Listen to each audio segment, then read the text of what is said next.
Bonsoir, merci de nous rejoindre. Au sommaire de l'Africa Newsroom, Raila Odinga déclare ne pas vouloir en rester là. C'était ce mardi devant un parterre d'élus de la NASA, sa coalition de l'opposition, un discours dans lequel il présente sa stratégie après la réélection du président sortant Uhuru Kenyatta. Quelle est précisément cette stratégie? Est-ce que la présidentielle du 26 octobre peut être comme l'a été celle du 8 août invalidée par la Cour suprême? Des questions au cœur du débat de ce soir.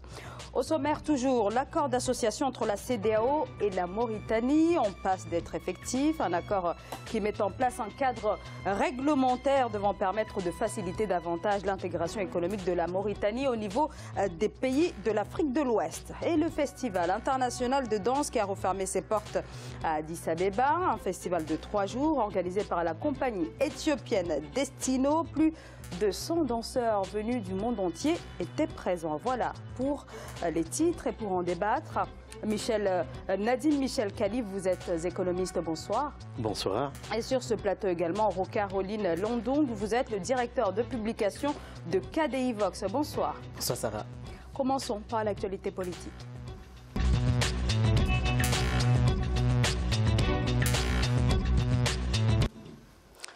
Après l'annonce de la réélection de son adversaire, le président sortant Uhuru Kenyatta, sa parole était attendue. Raila Odinga s'est finalement exprimé ce mardi. Comme attendu, le leader de l'opposition qui n'en démord pas, Raila Odinga, qui avait boycotté la présidentielle du 26 août, annonce vouloir organiser une campagne de résistance. Solange Dubois.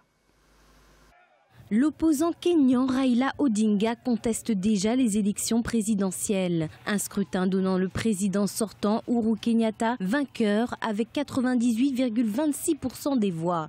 Le leader de l'opposition NASA, qui avait boycotté le vote du 26 octobre, a annoncé mardi 31 octobre le lancement d'une campagne de résistance. On ne peut pas en rester là. Si on le permettait, ce serait une farce intégrale et potentiellement la fin du scrutin électoral comme moyen d'instituer le gouvernement au Kenya. Cela détruirait complètement la confiance du peuple dans le vote et les élections deviendraient des rites de couronnement. Entre les nombreuses manifestations, une participation de moins de 39% au scrutin et 25 circonscriptions qui n'ont pas pu voter dans l'Ouest, le pays est marqué par une véritable instabilité politique. Le peuple kényan appelle à un dialogue entre l'actuel chef de l'État et le leader de l'opposition NASA. Ce qui peut aider le Kenya maintenant, c'est que ces deux grands hommes doivent s'asseoir ensemble, parler et résoudre le problème.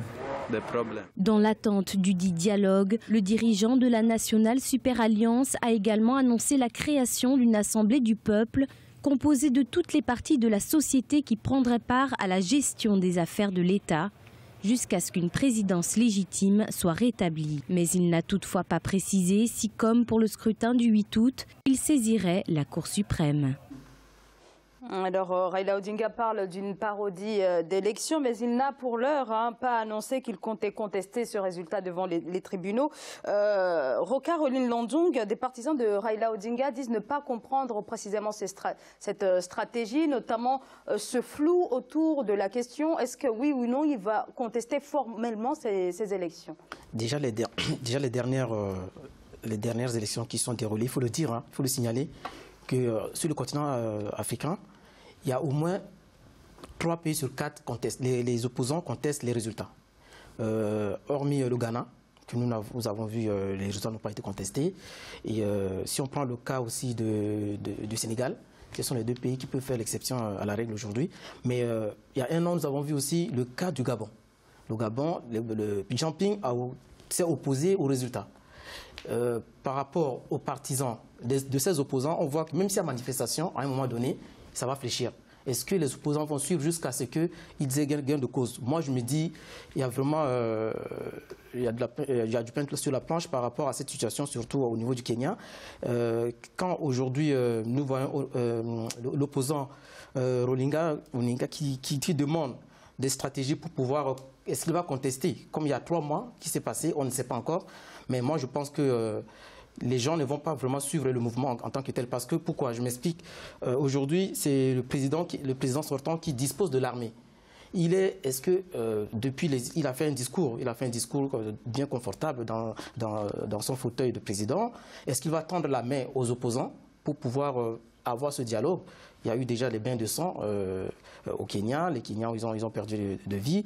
Mais est-ce qu'il va vraiment tendre cette main pour pouvoir discuter, aller au dialogue, à la négociation? Je ne le crois pas pour le moment. L'inquiétude, c'est qui fait qu'aujourd'hui, même l'Union européenne s'inquiète. L'Union européenne appelle maintenant les deux parties à l'apaisement pour qu'aujourd'hui le peuple kenyan ne puisse pas en baver.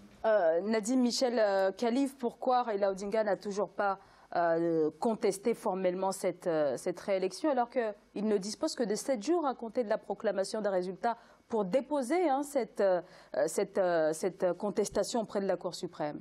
Je pense qu'il faut lui laisser le temps, parce qu'il dispose de 7 jours, il doit élaborer sa stratégie. Mais vous savez, le problème, c'est que, comme il vient de le dire mon collègue, c'est qu'il y a 3 pays sur 4 où les élections sont contestées. Je propose depuis une dizaine d'années qu'on crée une organisation mondiale des élections. Tout comme il y a l'Organisation mondiale du commerce, les élections en Afrique causent énormément de malheur pour les peuples africains. Cela entraîne des guerres civiles, cela entraîne des troupes des Nations Unies. Ça revient très cher du fait que les élections sont mal organisées par le pouvoir en place. Pourquoi ne pas créer une autorité supranationale pour organiser les élections dans tous les pays où il y a contestation?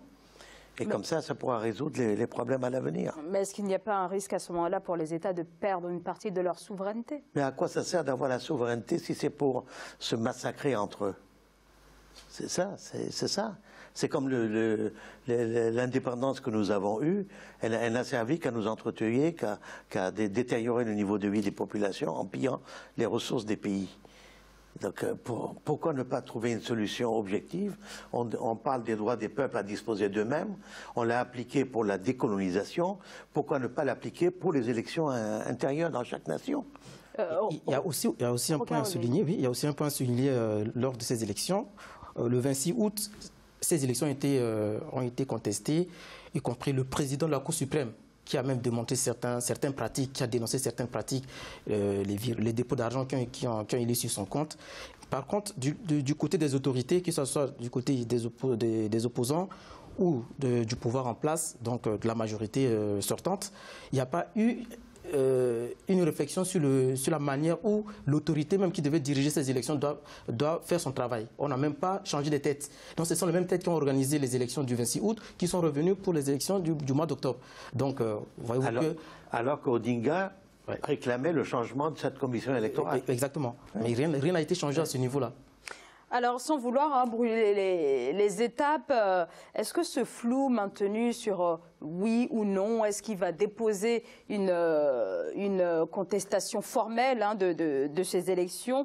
Est-ce que ce flou autour de sa stratégie peut laisser présager, comme ce fut le cas en 2008-2013, que quand Raila Odinga a été nommé Premier ministre par son adversaire Kibaki? Mais comme je l'ai dit tantôt dès le début de cette émission, aujourd'hui nous n'avons pas vu le président Kenyatta tendre la main à ses opposants. Il demande même à ce que les opposants épuisent tous les recours nécessaires pour pouvoir faire les contestations. Donc il leur laisse le temps, les 7 jours comme vous venez de le signaler tout à l'heure, d'épuiser tout ce temps-là. Une fois que les recours seront épuisés, peut-être en ce moment-là, d'ici mi-novembre, il peut y avoir un changement au niveau du dialogue, compte tenu de ce qu'effectivement les partenaires du Kenya, tels que l'Union européenne, comme je viens de le dire, et les instances du continent, l'Union africaine, pour pouvoir remédier à ce problème. Mais dire contester avant d'épuiser tous les recours, ce serait vraiment précipiter, mettre la charrue avant le bœuf. Mais Raila Odinga n'a que jusqu'au 6 novembre pour déposer ce recours. Donc encore très peu de temps, le 1er novembre au jour d'aujourd'hui. Oui, ils ont très peu de temps, mais je pense que s'ils s'organisent bien, une équipe technique pouvait éventuellement, judiciaire pouvait éventuellement aussi entamer ce processus de dépôt de recours et de contestation. Mais moi, je reste un peu pessimiste sur l'engouement de la population à aller essuyer des tirs de balles. Parce que, comme je l'ai dit, c'est aujourd'hui Kenyatta qui dispose de l'armée, qui dispose de la police. Et je ne sais pas si les militants, ils ne se retrouvent même pas déjà dans la déclaration de Odinga. Donc il y a un peu de scepticisme là à ce niveau pour pouvoir avoir cette volonté, cette motivation aller sur le terrain, manifester pacifiquement, la désobéissance civile aussi, il a prévu dans cette stratégie de contestation. Donc, est-ce que tout cela va avoir gain de cause? Alors justement, dans son discours, Raila Odinga appelle ses partisans à signer des pétitions, mais aussi à organiser des réunions pour dénoncer la réélection du président Uhuru Kenyatta. Quelle portée donner à ces consignes compte tenu de la volatilité du climat qui prévaut actuellement au Kenya? Moi, je pense que le feu va continuer s'il n'y a pas une autorité supranationale, une autorité régionale qui puisse s'imposer aux deux partis, qu'ils deviennent arbitres et qu'ils trouvent une conciliation. Il faut concilier les contraires. Parce que sinon, on va toujours soulever les contraires l'un contre l'autre et ce sera le désastre pour le Kenya. Rocaroline, donc. Alors, moi aussi, par rapport à cette élection, j'aimerais bien relever aussi le fait que les 4 contrées qui n'ont pas voté, qui n'ont pas eu accès aux urnes, et qu'aujourd'hui on est en train de minimiser, je pense que c'est ça qui fait que on ne peut pas dire que le peuple dispose de lui-même, enfin le droit de, comme disait mon interlocuteur, dispose de lui-même, et puis ne pas pouvoir être souverain et ne pas pouvoir avoir accès aux urnes et dire son mot. Et ces Kenyans qui se trouvent dans ces 4 contrées, qui représentent à peu près 25 départements, je pense, qui ne se sont pas exprimés, ben, ils vont s'exprimer peut-être par la colère, et ce qui va engendrer la déstabilisation du Kenya si jamais le président en question ne facilite pas le jeu de dialogue ou de mettre en place, et c'est aussi une autre solution, on sait qu'il a gagné. Ça, il a gagné, même si on pense ses résultats avec la pincette, mais on sait que c'est lui qui va pouvoir diriger d'ici là. Et s'il y a recours, ça ne sera pas comme 3 mois ou bien, je ne sais pas, annulation des élections comme ça s'est passé il y a 3 mois. Peut-être que Odinga va attendre 2022 pour pouvoir faire ses recours, mais avec d'autres occasions se représenter comme candidat. Alors, combien même l'élection est validée, vous l'avez souligné tout à l'heure, 4 comtés qui n'ont pas voté, un score aussi de 98% des suffrages, du jamais vu en Afrique, hein, même dans les pays au régime les plus contestés. Comment il va pouvoir imposer sa présidence au regard de ces chiffres? C'est pourquoi il faut une conciliation. Sinon, le Kenya sera déstabilisé dans les années à venir, alors que c'était un pays qui était assez stable ces derniers temps, en Afrique de l'Est et australe. C'est dommage, il avait un bon taux de croissance.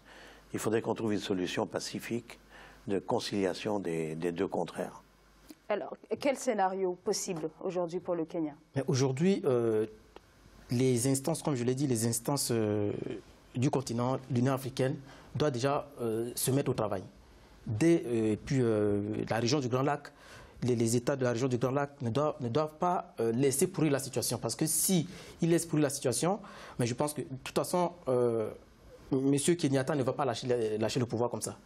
Donc, il suffit de lui laisser le temps et d'organiser les prochaines élections de 2022, mais qu'il mette en place un gouvernement consensuel, parce qu'on sait qu'aujourd'hui, même si les 39% de personnes qui sont déplacées pour aller voter ont voté pour lui avec les 98% de suffrages exprimés, mais la majorité des Kenyans, plus les 4 comtés, comme je viens de le dire, ne sont pas pour cette élection-là.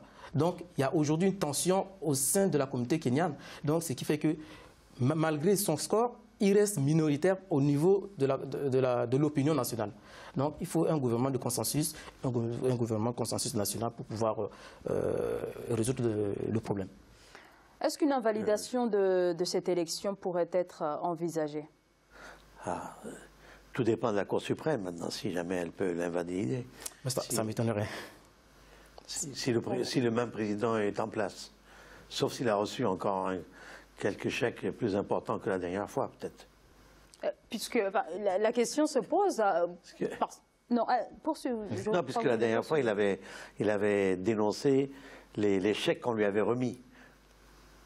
Peut-être que cette fois-ci, ça fera monter les enchères et qu'il finira par accepter. Oui, du moment où il s'est déjà montré devant tout le monde comme quelqu'un d'intègre, et s'il y a validation, il faut que l'opposition fasse de bons recours pour que, en mettant en avant effectivement le fait qu'une partie de la population, une grosse partie de la population kenyane n'a pas eu accès aux urnes. Donc, après maintenant, si ces recours donnent raison à l'opposition, c'est en ce moment-là qu'on peut avoir maintenant l'invalidation. Mais il faut aussi noter que dans la Constitution, je pense dans la Constitution kenyane, malgré que certaines personnes n'ont pas eu accès, mais s'il y a 25%, je pense, de suffrages exprimés, là on a le 39%, je pense qu'ils sont légalement, le président est légalement élu. Même s'il n'y a pas eu de vote dans les 4 comtés bastions de l'opposition. Exactement.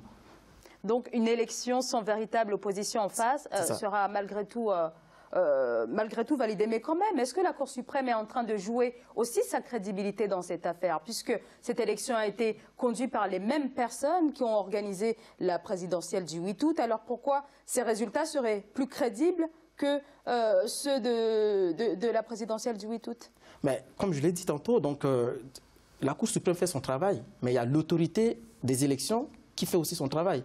Il a fallu, comme disait M. Khalif, peut-être faire appel à d'autres partenaires qui pouvaient éventuellement superviser ces élections-là, ou peut-être confier l'autorité de ces élections à d'autres partenaires pour que les résultats soient crédibles. Aujourd'hui, ces résultats ne sont pas crédibles, on le sait tous. Et les élections ne sont pas, enfin les étoiles ne sont pas transparentes, vu qu'il y a la contestation avec un tel score de 98%, ça veut dire que c'est toute la population qui a voté pour lui. Et nous voyons même que du côté du leader de l'opposition, il n'a que 0,93% de suffrages exprimés. Comment cela se fait? Du moment où on sait que la majorité de la population est derrière lui. Donc il y a un problème. Donc pour moi, je pense que si l'autorité avait été remaniée entre-temps, entre les 3 mois, donc entre le 26 août jusqu'au mois d'octobre là, dernier. Donc moi je pense qu'il pouvait peut-être avoir un petit changement au niveau du score et ce qui pouvait fléchir même la position du président Kenyatta,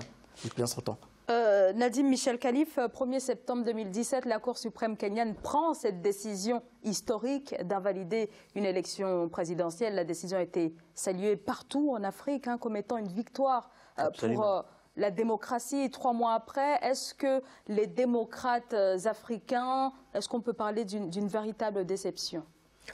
En tout cas, à mon niveau, ce l'est. À mon niveau, ce l'est. Je pense que chez tous les intellectuels africains qui ont un peu d'amour propre, un tant soit peu, c'est la même réaction. C'est de déception. Merci messieurs. On va marquer une courte pause. On se retrouve dans quelques instants pour la suite de l'Africa Newsroom. Merci.